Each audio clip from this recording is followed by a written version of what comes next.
In the last few weeks, Nakuru County has been treated to unfortunate news of patients who have suffered while receiving treatment at various public hospitals in the region.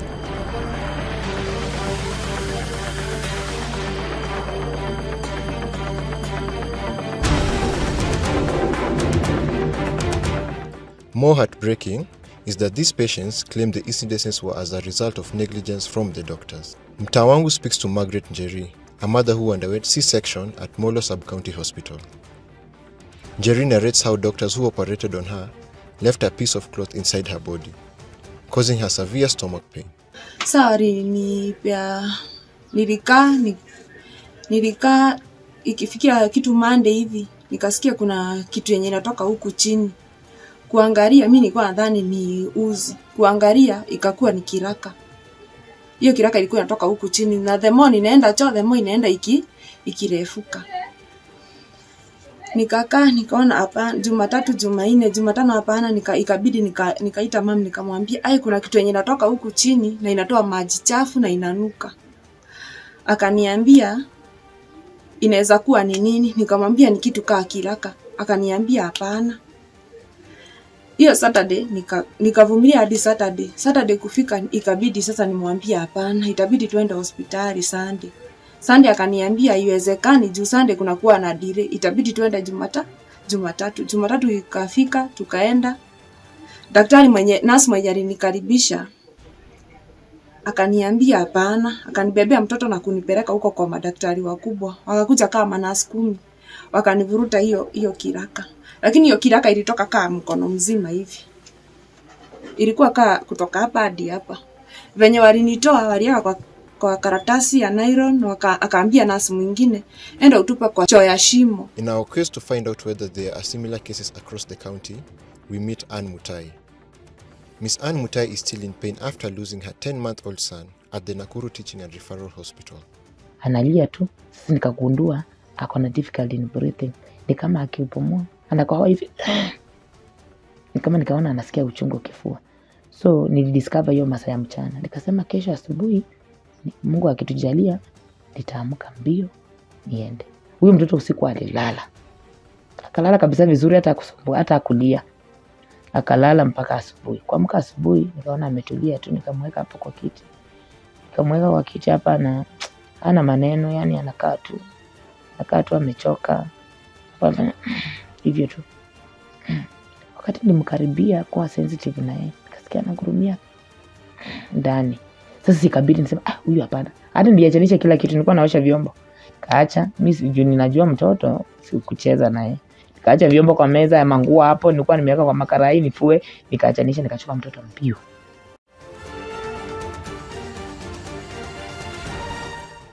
Kufika sasa ni masaa 4. Kufika huko najua ni magari za huko wanyama. Kufika huko saa 4 nikapata ni saa 6.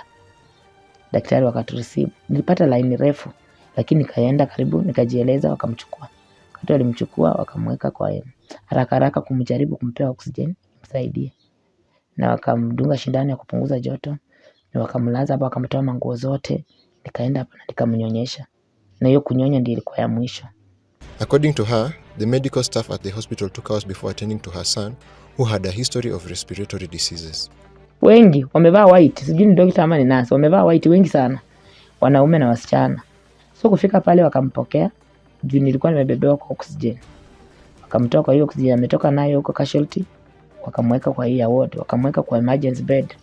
So wakaanza kuniuliza maswali mingi. Sasa mimi akili yangu inaniambia tu huyu mtoto amesema kifua imefungana, jaribu kumfungua. Wanasema hapana mama, hebu tupime damu.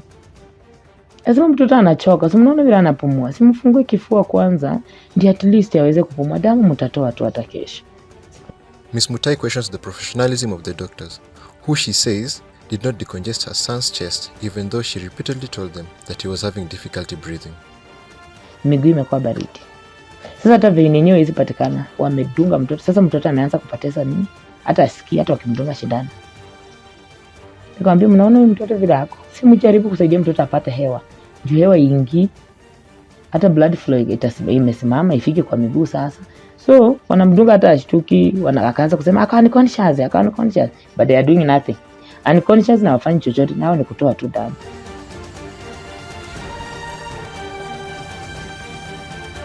alikuja ndiye akamtoa private part damu. Ndiye akatoa karibu syringe mzima. So nikawa nasema simetoa damu, sasa simshughulikie. Saa hiyo ni saa 10. Saa 11 inakaribia. Wakasema tunataka kumweka kwa drip. Unaona amekaukiwa ndio maana nini sijui nini. Nikasema si basi mumuweke haraka haraka. Sasa wakaanza kutafuta daktari fulani yako wapi? Hebu wekea franga drip hivyo. Hadi ikafika saa 1 hajapewa kitanda. Juu huwezi wekewa drip hapo, lazima upewe kitanda. Hajapewa. So alikuwa anapewa kitanda saa 2. Na nimefika hapo saa 9. Nothing has been done. Na mtoto kuona tu analemewa. Kufika saa 2 sasa wanataka kwenda. Sasa unaona lazima wa break. Mwingine aingie. Sasa hiyo break itoto karibu 1 hour inaisha. Mtoto bado anaumia. Wamemwekea hiyo drip. So daktari Alex alikuja kufika akauliza, unajua na check angalia huyu anakuwa 100 over. Akaambiwa huyu is the more serious. Akauliza mbona ako more serious ampeleke ICU na huyu mwenye yuko serious mnampeleka ICU. Akasema huyu alikuwa amebukiwa kitanda. Nikajiuliza kwani huku mtu anaweza kufa na mwenye ako hai juu alibuko kitanda anaweza enda. Nikaumsikia vibaya sana. But Alex akasema hii drip walimwekea ni mbaya. Watoe wamwekee hii kwanza.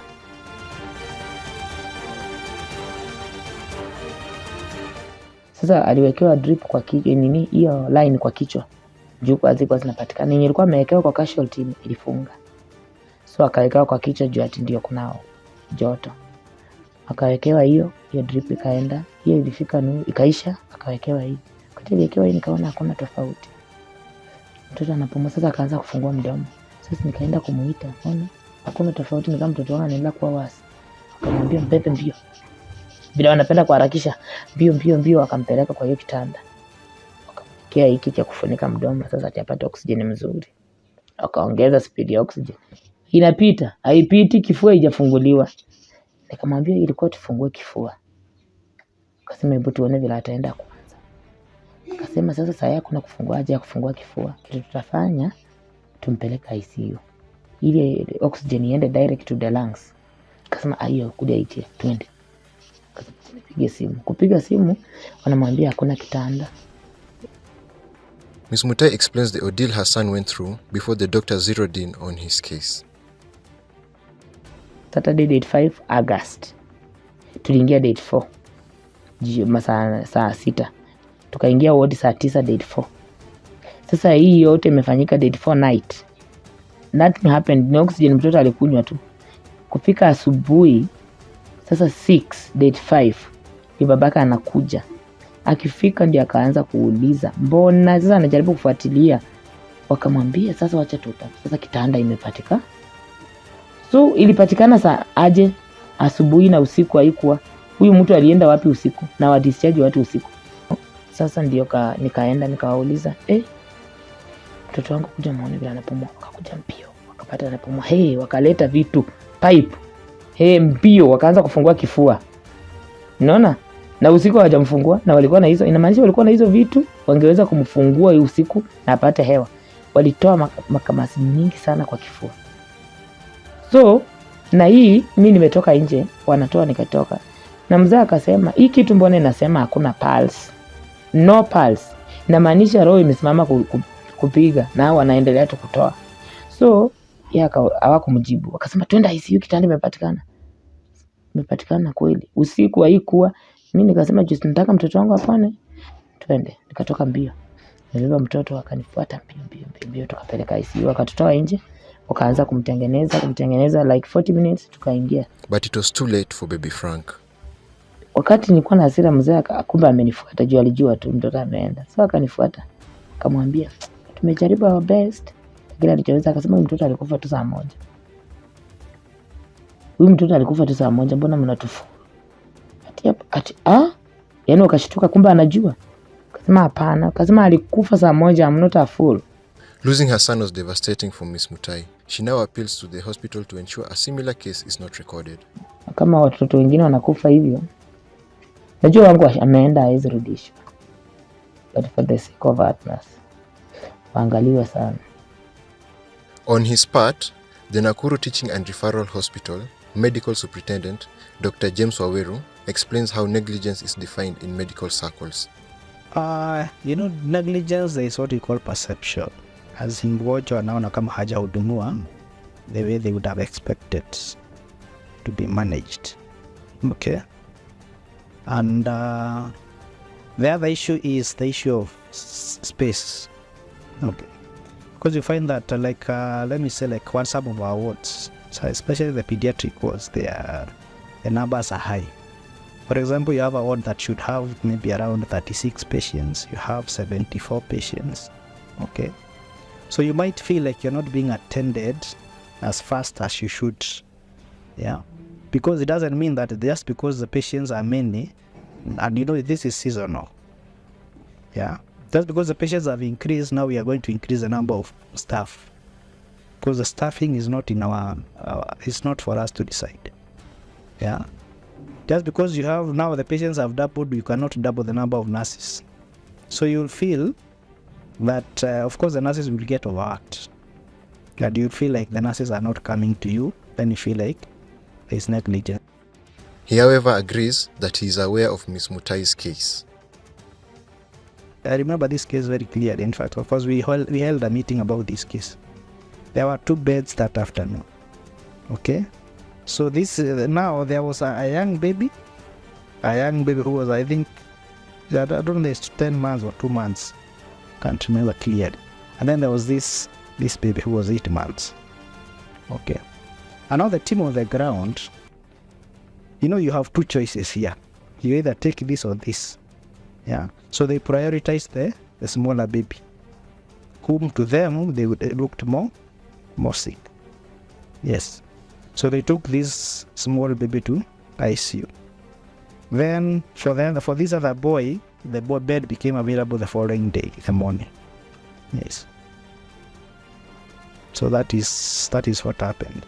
So there was no, we only have, our ICU has only 6 beds. So it's not like we have, and if you look at our records, always there's a patient who is waiting for an ICU bed. Almost always.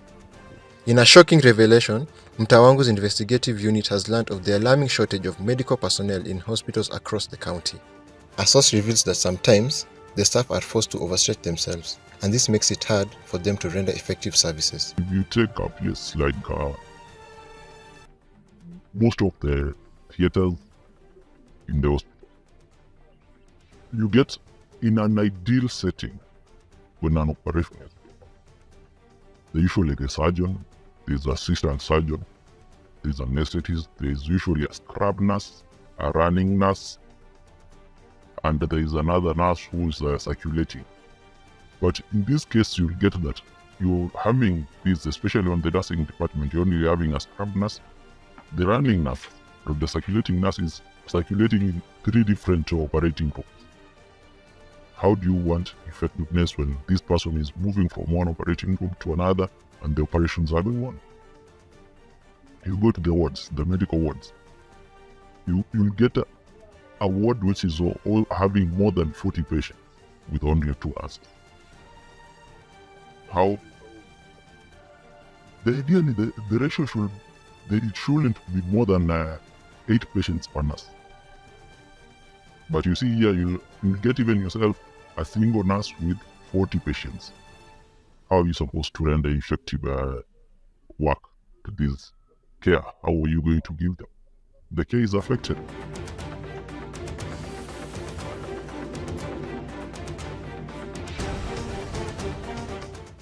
Until students at times they are like qualified staff, not students.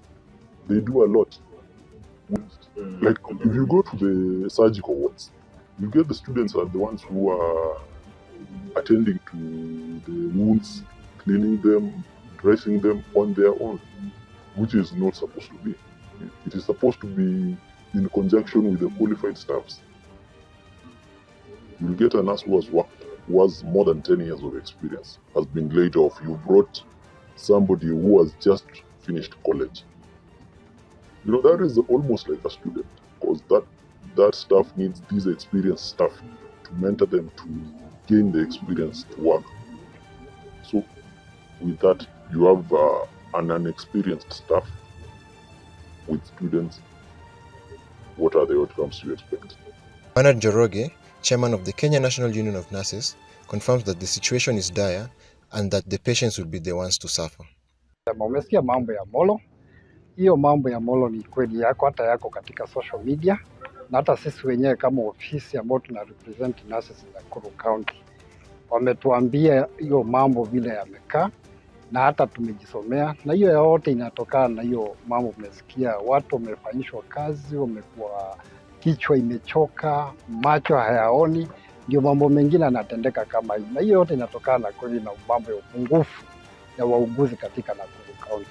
Sababu hata kabla, hata wale ambao walivutwa, wale contract wanasema walisimamishwa na wakavutwa, hata kabla hiyo haijafanyika shortage bado ilikuwa Nakuru. Sasa ile shortage ilikuwa, wengine wamerudi wameonyeshwa mlango wa kuelekea nyumbani, ni kusema ile shortage imekuwa mara mbili ya vile ilikuweko. Kwa hivyo sisi upande yetu sisi tunaona wagonjwa wengi wataendelea kuumia, sababu hata hao wenye wameajiriwa wengi wametoka katika vyuo vya kusomea katika mambo ya uongozi, hawana experience, wanataka mentorship. Na sasa mentorship wako wapi? Na wale ambao walikuwa wamefanya hata zaidi ya miaka 10 wakiwa katika contract hizo za hospitali, wengi wao ndio wameenda nyumbani. Dr. Waweru agrees that indeed there is a shortage. He, however, absolves himself, saying that the power to hire staff lies with the Public Service Board. And given our size, we have a shortage of staff, especially the nursing staff and the medical officers. But we are glad the county is working on it, the county government is working on it, and we are expecting once the issues of payroll and everything else is harmonized.